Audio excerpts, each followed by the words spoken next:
Hi, and welcome to another episode of Bespoke Architects Daily Pinup. I'm Nicole Walters, Director of Bespoke Architects, and I'm about to show you what inspiring images made our Pinterest boards today. It was a mixed bag today. We started off the day with some really interesting lighting designs that came through this morning. I really enjoyed, the comedy around these wall lights. They are a beautiful, subtle wall light, and then they've added these little statue figures to them. I think that's a playful way to do wall lighting, and in a scenario where you've got a passage or an entry hall, I think that works quite well, and I would love the opportunity to certainly use those ones. These ones here are from the same company, and they are just a collection of crystal shapes with lighting in the middle. You can see them here in the clear color and here in the blue color.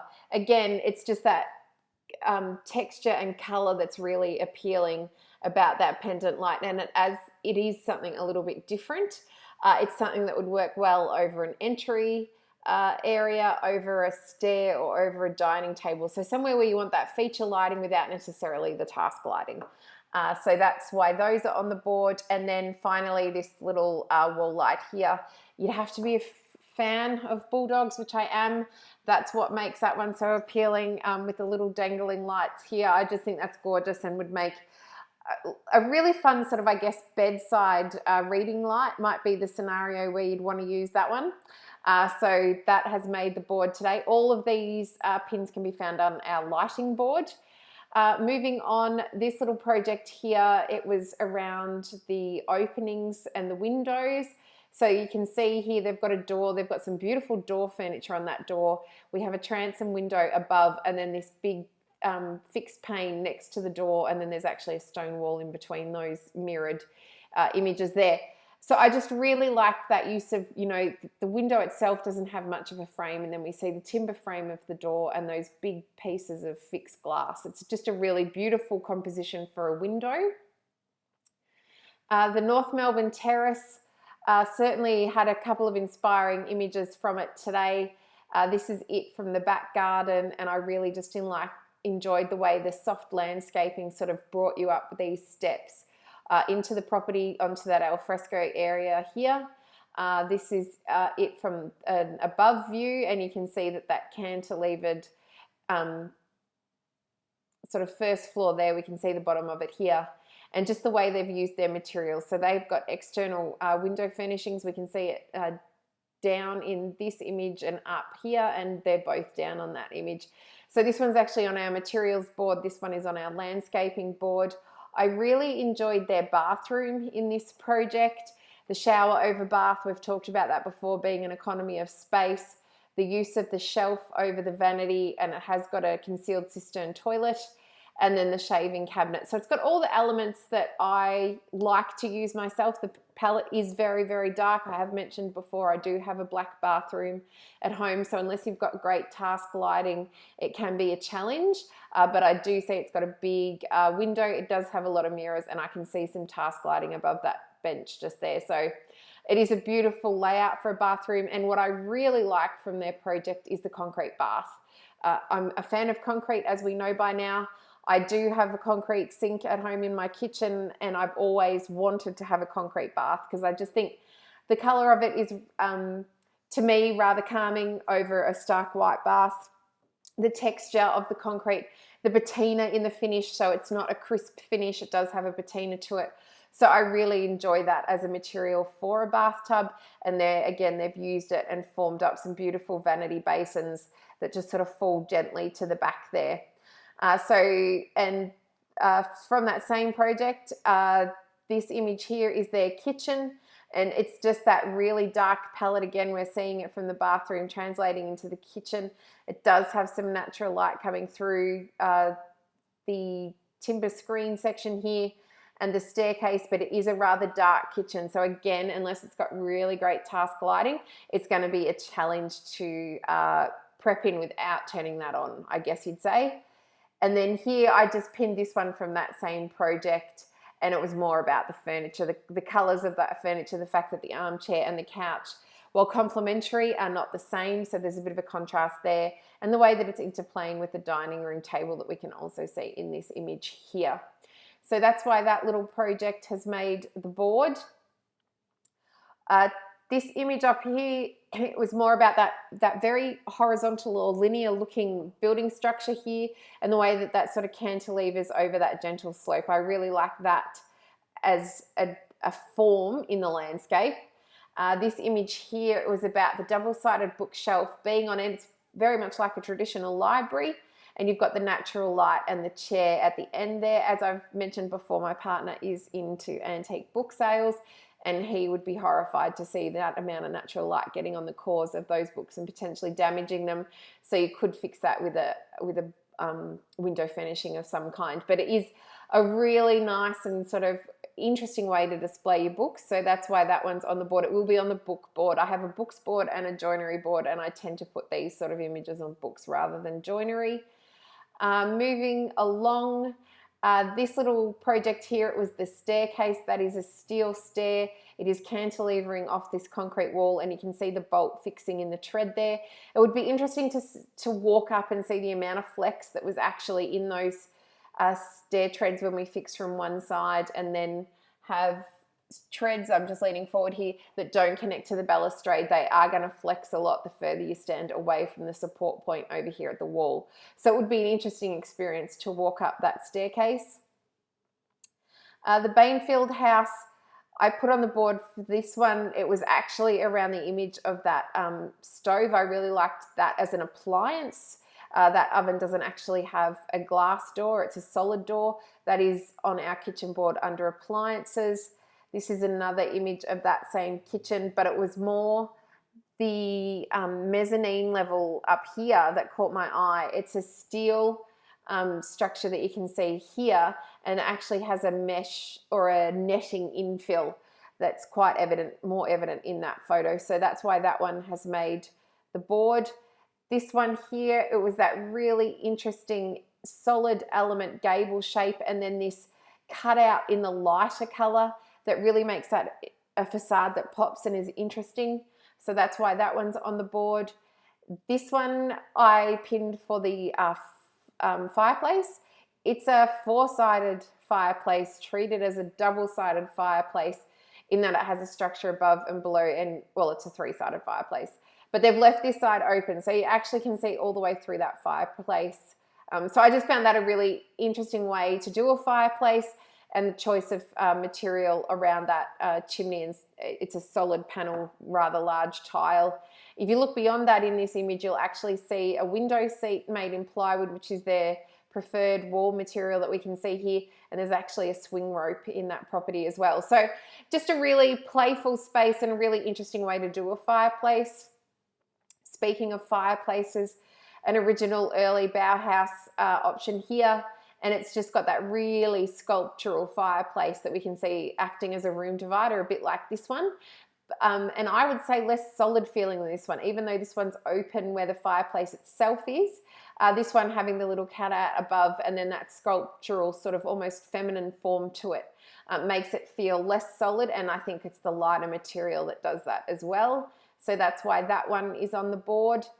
I love shoes. I always have. So anything that tells me how to organize my shoes better is going to catch my eye. So I've pinned a couple on shoe storage here.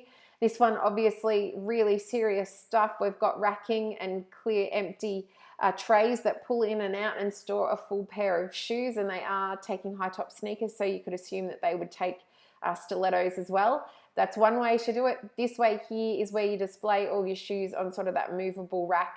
I will say this way here, your shoes aren't going to get dusty, and this way here, they are. I use a more traditional method. I keep them in the shoe box that I brought them in with the label facing out. So I know what pair of shoes are in there, but they're not getting just dust when I'm not wearing them. Obviously, your seasonal sandals aren't being worn in wintertime, so they're going to collect dust. So there are other ways to collect it. So I really like that sort of portable solution of these, but I am mindful of the dust factor.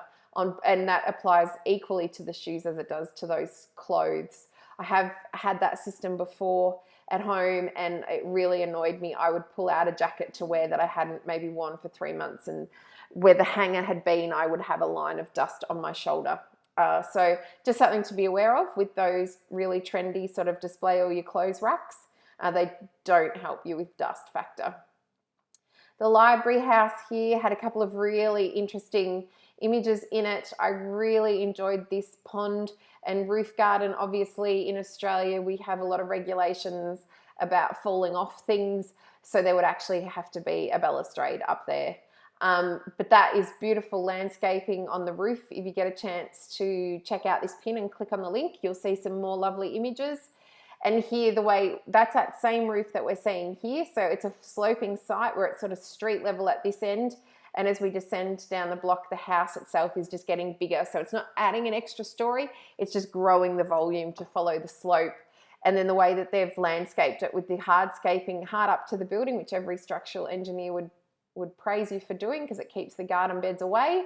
But yeah, the steps down and the way that that sort of transitions into the landscape is a really lovely sort of, it feels like a really light structure, even though we know it's quite a substantial roof. It is holding water, it is quite heavy, and we can see the structure hidden in behind those glass walls.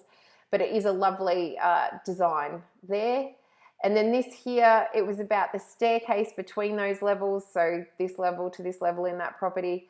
And then the way they've incorporated that into some joinery for book storage again. So obviously storage was a big one for me today. This little image here, again, it was about the mezzanine. This is a mezzanine over a kitchen, and they've chosen to do a glass balustrade. Here it is again here, but the descent up to that level is actually has got solid balustrade. So there's sort of the two options there that you can do. And of course, this one that we discussed up here, which is the more open with the mesh, is another way to do the sort of mezzanine. So that's why those three images are up there. This image here, it was about the al fresco. The field house had some really interesting sort of joinery solutions. So that's quite a solid built-in barbecue, has some seating. It does feel like quite enclosed sort of al fresco space. I really loved this little fireplace room, I'm going to call it. You'd say a sauna, but it sort of more looks like a non-sweat environment to me, just a really cozy area with a fireplace in it. And then they're really galley style kitchen, so that's where you've got your benches either side. You're in solid walls, you have got the doors at either end, so it is something to be mindful of if you're doing that style of kitchen, that if you are the cook, you potentially going to get a lot of through traffic, and that could annoy you unless you lock the doors. But again, it is a tight little cozy space, and I'm really enjoying the red color. And obviously they've maximized storage by going to ceiling. So that is why that is there. And I must say that I could not cook over that rug. I would either destroy the rug or trip on the rug. But I do love the color and the texture that it's bringing into the room.